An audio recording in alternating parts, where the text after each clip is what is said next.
எங்களிடம் ஒரு அதிரடிப்படையை கொடுங்கள், நாங்கள் போய் பிரபாகரனை பிடித்து வருகிறோம் என்று இவர்கள் சென்றிருக்க வேண்டும். சென்றிருந்தால் ஒருவரும் திரும்பி இருக்க மாட்டார்.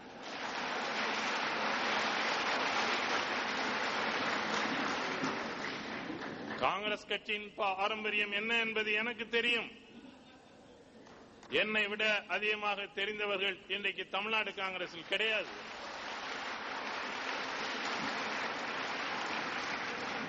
ஆயிரத்தி 1978 ஆண்டிலே இந்திரா காந்தி அவர்கள் மதுரைக்கு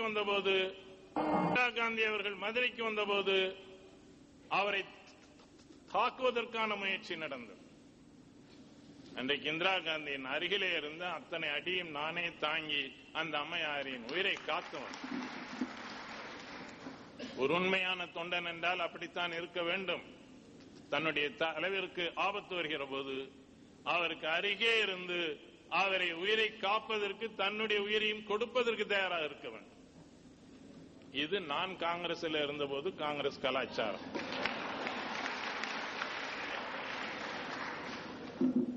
ராஜீவ்காந்தி ஸ்ரீபெரும்புதூர் வருகிறார். அன்றைக்கு தமிழ்நாடு காங்கிரஸ் கமிட்டி தலைவராக என்னுடைய நண்பர் வாழப்பாடி ராமமூர்த்தி இருக்கிறார்.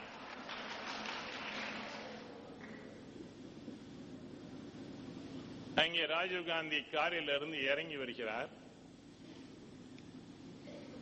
இதே வாழப்பாடி பின்னால் என்ன சொல்லுகிறார்? ராஜீவ்காந்தி தமிழ்நாட்டில் பிரச்சாரம் செய்வதற்கு வரக்கூடாது, வந்தால் அவருடைய உயிருக்கு ஆபத்து இருக்கிறது. இதை நான் கவர்னருக்கு சொன்னேன், அவர் மூலமாக அகில இந்திய காங்கிரஸ் கமிட்டிக்கு சொன்னேன். இவ்வளவுலாம் சொல்லியும் கூட என்னுடைய சொல்லுக்கு செவி சாய்க்கவில்லை. ராஜீவ்காந்தி வந்தார், அதனால் தான் இந்த விளைவு வந்தது என்று பின்னாலே வாக்குமூலம் கொடுத்திருக்கிறார். அவருக்கு தெரிகிறது ராஜீவ்காந்தியின் உயிருக்கு ஆபத்து வருகிறது என்று. என்ன செய்திருக்க வேண்டும்? நான் இந்திரா காந்தியின் அருகே என்று உயிரை காத்தது போல இவரும் இருந்திருக்க வேண்டும் என்றாரா? அன்றைக்கு ராஜீவ்காந்தி அன்றைக்கு ஏற்பட்ட குண்டு வெடி விபத்திலே 29 பேர் இறந்திருக்கிறார். ஒருவர் கூட காங்கிரஸ்காரர் இல்லை.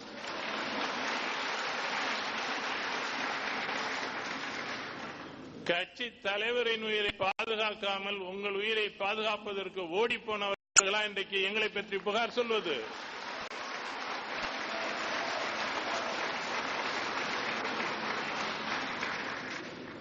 இதுதான் இன்றைய காங்கிரஸ் கலாச்சாரம்.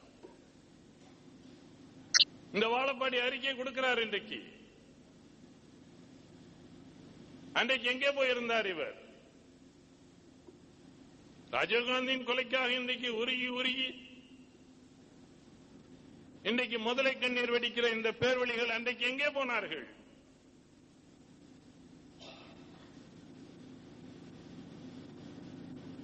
இன்றைக்கு மக்களை ஏமாற்றுவதற்கு முயற்சி செய்கிறார். பிரபாகரன் அவர்களே சொன்னார், ராஜீவ்காந்தியின் கொலை ஒரு துயரகரமான நிகழ்ச்சி என்று சொன்னார். அதேதான் நானும் சொல்லுகிறேன். அந்த துயரமான நிகழ்ச்சி நடைபெற்றதற்கு எல்லோருக்கும் வருத்தம் இருக்கிறது, அது வேறு.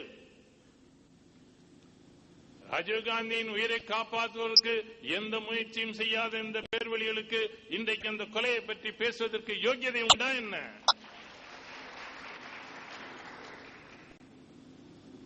இந்து பத்திரிகை இன்றைக்கு வரிந்து எழுதுகிறது. 10ஆம் தேதி ஒரு தலையங்கம், பிரபாகரன் அவர்களின் பேட்டி முடிந்த பின்னால் இன்னொரு தலையங்கம், மோசமான தலையங்கம் எழுதுகிறது. ராஜீவ்காந்தியின் கொலைக்காக இரத்த கண்ணீர் வடிக்கிற இந்து பத்திரிகையை பார்த்து நான் கேட்கிறேன், ராஜீவ்காந்தி கொலை செய்தவர்கள் யாரோ? அவருடைய உடலைத்தான் கொலை செய்தார்கள். ஆனால் ராஜீவ்காந்தியின் ஆன்மாவை கொலை செய்தவர்கள் இந்து பத்திரிகைக்காரர். ராஜீவ்காந்தி இந்தியாவின் பிரதமராக இருந்தபோது மிஸ்டர் கிளீன் என்ற ஒரு இமேஜ் அவருக்கு இருந்தது. அன்றைக்கு போஃபோர்ஸ் ஊழல் பிரச்சனையை எடுத்து இதே இந்து பத்திரிகை பக்கம் பக்கமாக எழுதி கிழித்தது அவரை. ஓராண்டு காலத்திற்கு மேலாக தொடர்ந்து இந்து பத்திரிகையிலே போஃபோர்ஸ் ஊழல் ராஜீவ்காந்தி என்று அம்பலப்படுத்தினார். அன்றைக்கே ராஜீவ் காந்தியின் ஆன்மா செத்து போயிற்று. இன்றைக்கு என்ன திடீரென்று முதலை கண்ணீர் வெடிக்கிறீர்கள்? நீங்கள் உங்களுடைய நோக்கம் என்ன? எதற்கு? ஒரு சமாதான பேச்சு தொடங்குகிற நேரத்திலே அதை கெடுக்கும் வகையிலே இப்படி எழுதுவதும், மிக மோசமான பச்சை சந்தர்ப்பவாதிகளான காங்கிரஸ் தலைவர்களை வைத்து மாறி மாறி அறிக்கை வெளியிடுவதும் எதற்காக?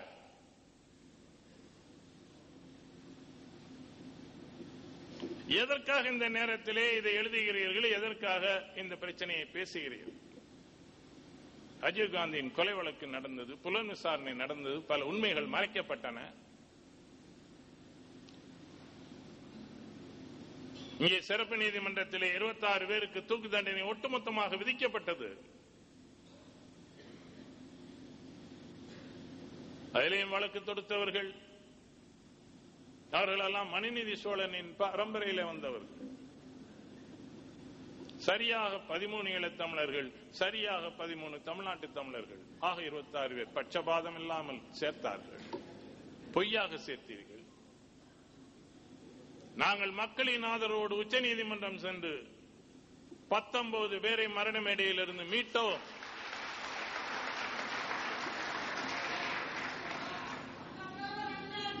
அன்றைக்கே இந்த வழக்கு எவ்வளவு பொய்யான வழக்கு என்பது உங்களுடைய முகமூடி கிழிந்தது. அன்றைக்கு என்ன இன்னமும் சொல்லிக் கொண்டிருக்கிறீர்கள்? இதில் சில உண்மைகள் அரைக்கப்பட்டது என்பதன் காரணமாகத்தானே உங்களுடைய ஆட்சியிலே ஜெயின் கமிஷன் நியமிக்கப்பட்டது. அந்த கமிஷன் கொடுத்த அறிக்கையின் பேரிலே மற்றொரு புலன் விசாரணை நடந்து கொண்டிருக்கிறது. MDMA குழு இன்றைக்கு நடத்தி கொண்டிருக்கிறது புலன் விசாரணை. உண்மையான குற்றவாளிகள் யார் என்பது இன்னமும் தெரியவில்லை. ஆனால் எங்களுக்கு தெரிகிறது. எவனவன் இந்த கொலைக்கு பின்னணியில் இருந்தானோ அவனும் தான் இன்றைக்கு முந்தி கொண்டு அறிக்கை கொடுக்கிறான். இதே சுப்பிரமணிய சாமி, சந்திரசாமி இவர்கள் மீது ஜெயின் கமிஷனே சந்தேகம் தெரிவித்திருக்கிறது.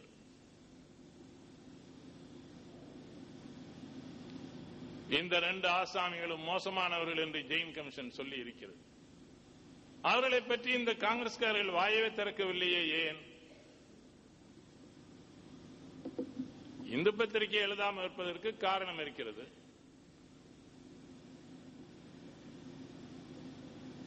அவர்களுக்கு இன உணர்வு இருக்கிறது, மறைக்கிறார்கள். சுப்பிரமணிய சாமி, சந்திரசாமி அறிக்கை விடுகிற காங்கிரஸ்காரர்கள் ஏன் வாய்மூடி மௌனம் சாதிக்கிறீர்கள்? சுப்பிரமணிய சாமிக்கு இதுல என்ன பங்கு என்பதை விசாரிப்பதற்கு தயாரா?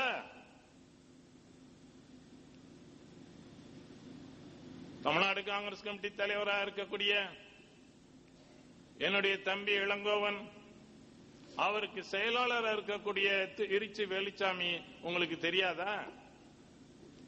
சுப்பிரமணிய சாமியின் செயலாளராக இருந்து ராஜீவ் கொலைக்கு பின்னாலே சுப்பிரமணிய சாமியின் போக்கு எனக்கு சந்தேகம் தெரிகிறது என்று வெளியேறி வந்து அவர் டெல்லியிலே சோனியா காந்தி அவர்களை சந்தித்து அவர் உதவியுடன் ஜெயின் கமிஷன் முன்னாலே தோன்றி இந்த கொலைக்கு முதல் நாள் சுப்பிரமணிய சாமி சென்னையிலே இருந்தார். அவருடைய நடவடிக்கைகள் எனக்கு சந்தேகமாக இருக்கின்றன என்று ஒரு வாக்குமூலம் கொடுத்தாரு. அருமை தம்பி இளங்கோவன் அவர்களே, தயவு செய்து வேலுச்சாமி கூப்பிட்டு கேளுங்கள். அவர் சொல்வார் உங்களுக்கு உண்மையான குற்றவாளி யார் என்பதை. இவர்களுக்கெல்லாம் அறிக்கை கொடுப்பதற்கு என்ன காரணம்? இப்படியெல்லாம் அறிக்கை கொடுத்தால்தான் டெல்லி தேவதை திருப்தியாகும் என்று நினைத்து